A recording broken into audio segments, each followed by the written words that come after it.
When are we getting more plug-in solar videos? That was a hot question in my live stream from last week, and boy, do I have exciting news about that. And what are some options to keeping your external EcoFlow battery warm during cold weather? Are there any power stations that will supplement power from the normal pass-through power? And what about full-on installation videos of large whole home power backup solutions? All of these questions are being answered in this Community Questions Answered episode. When are we getting more plug-in solar videos? Asked by everyone during the live stream. Well, there's a ton of exciting content on the horizon here. First, I have a video that's going to release probably this week showing how you can do zero export plug-in solar. And here's a little teaser for that, but it is very, very exciting because it works exceptionally well, way better than I thought it would. So make sure you're subscribed and have notifications on so you don't miss it. After that, I've got 6 months of real generation data from my Craftstrom solar setup. I know a lot of you have been waiting for that, and it's been a long time in coming, but it's finally here. Then I'm adding battery backup to my plug-in solar setup, which can make a tremendous difference on your return on investment and how quickly everything pays for itself. And then I think I found the cheapest plug-in solar hack/setup yet that I can't wait to show all of you. So tons of plug-in solar videos still coming.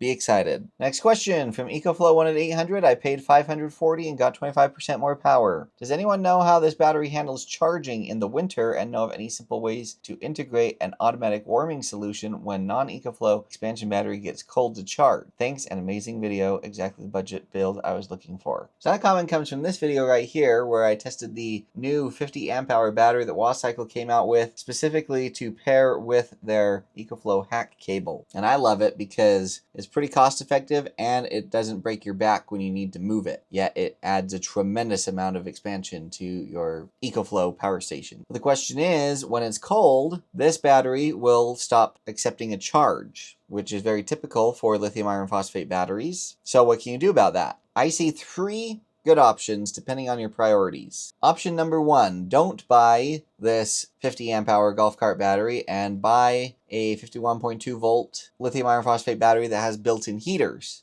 For example, Vatterer here has a heated server rack battery, so it's going to be twice the size of that Wasacycle golf cart battery, but you do get internal heaters. So getting a heated battery like this versus, getting one of those smaller ones from Wasacycle is an option. But what if you've already got the Wasacycle one and you're trying to heat it itself? What options do you have then? Why don't you come here on Amazon and pick up some ceramic fireboard insulation? Now, the R value for this is not necessarily off the charts, but I love the fire resistance that this adds to the mix. And it's kind of structural too, right? So you can easily just kind of build a box out of this material that fits over the battery, drill a small hole for the wires to come through, and then just come get one of these heating pads. I personally like the models that plug into a wall outlet like this, so you can just plug it into your power station, because lithium iron phosphate batteries will discharge power below freezing. They just won't charge, right? And so if you put this pad underneath your Wasacycle battery, plus the little box of insulation on top of that, I think you'd be shocked at how fast it would warm the battery up above freezing for it to be able to accept a charge. Of course, if you have a lot of power available, throughout the night or whatever, you could just leave it plugged in, and it has a thermostat built into it, so it will just kind of turn on and off as needed, but that's going to burn up power when you may not need to burn up power. So even if the battery sinks below freezing, even inside of its little insulated hut, an hour or so of running this inside that insulated enclosure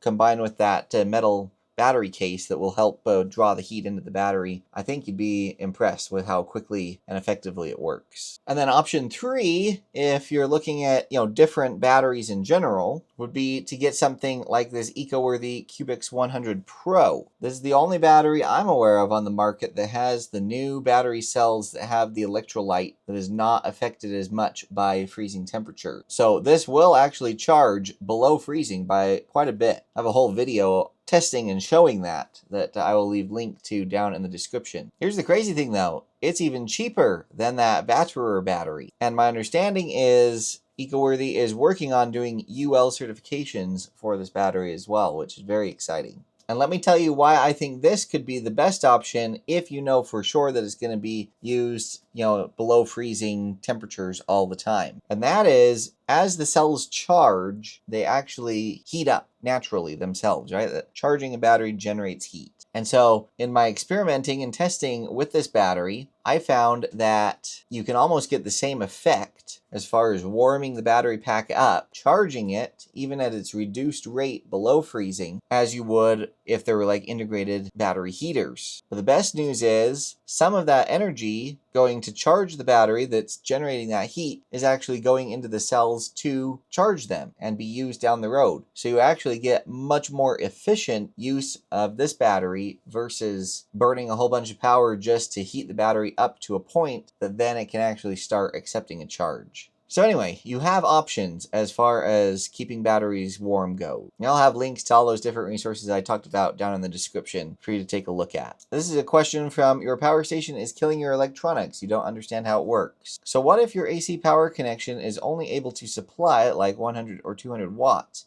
And you are loading your power station with, let's say, 700. That will force it to use its own inverter, right? Not necessarily. So here's that video that comment came from. And I am showing the issues that come with pass-through charging, and specifically showing that portable power stations, when they move into pass-through charging, can actually pass through dirty power if you're using a dirty power gas generator to charge them. And so I show all kinds of cool ways and hacks and tricks to kind of get around that. And if you haven't seen this video, I highly recommend going and seeing it. But there's a comment is specifically questioning if you have something set up like you can see here in this video, where the power cable, AC power cable, is plugged into a restricted power source, and they want to pull more than that source can provide through the outlets. Will the power station that's charging make up the difference? And the answer is it really depends on the power station. None of these power stations that you're seeing here will do that. They're either passing power through or they're not passing power through. So what would happen is if this source could only supply 200 or 300 watts, like the person said, what's going to happen with this power station here is it's going to try to pull that full 700 watts from the source. And if that source can't provide that, it should trip offline, right? Shut down. When that happens, the pass-through won't happen anymore, and this inverter will pick up the slack if there's battery capacity available and provide the output to your load. So basically it turns into a big UPS, which a lot of people use these power stations for. However, you may need to reset your power source manually to start charging this once the load drops down below the threshold that the power source can supply. Otherwise, your power station will just keep running the load until it's dead again and there's no charging coming in. So that's one way that these power stations function. I'd say the vast majority of them function that way. The exception to that is this power station right here. It's the Oscal PowerMax 6000, and I'll leave a link to this video down in the description, but it will actually charge the full amount of power coming from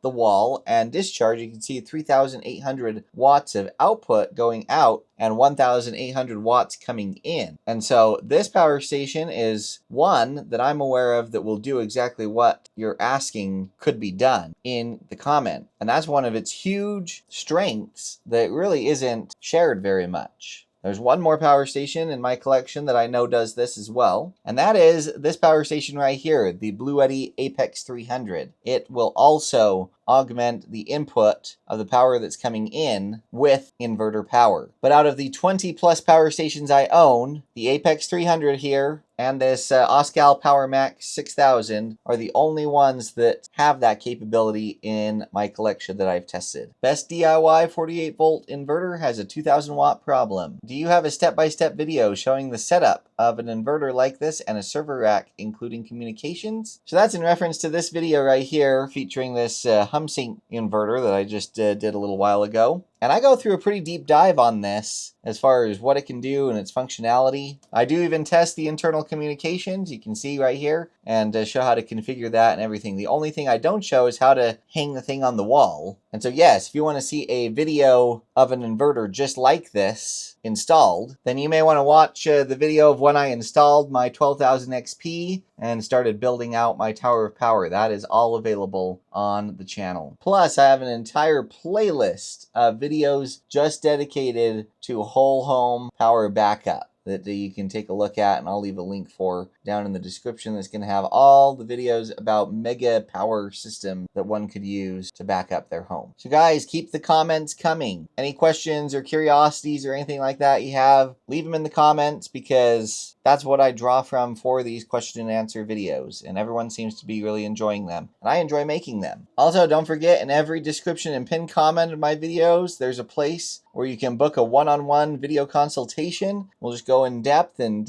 hammer out any of your questions or plot a system for you or whatever. So take advantage of that. If you have a burning single question that you want to for sure get a personal response to, there's an option for you to submit that as well. And then the best free resource that I have available is this right here, my custom channel search engine. So simply come here and start typing, and it's going to start surfacing results and options. And then based on your final query, it's going to surface time-stamped results in all of my previous videos that may apply, and you can immediately jump to those areas in the video, or just watch the whole video that you may not have known existed on the channel talking about that very thing that you're interested in. So take advantage of all of these resources in all the descriptions of my videos. Don't forget to like, comment, share, subscribe, and hype on your way out. A huge thank you to all of you for doing that regularly and helping get these videos out in front of more eyeballs, and for your continued support. I really, really appreciate all of you. Be excited, stay safe, and we'll catch y'all next time.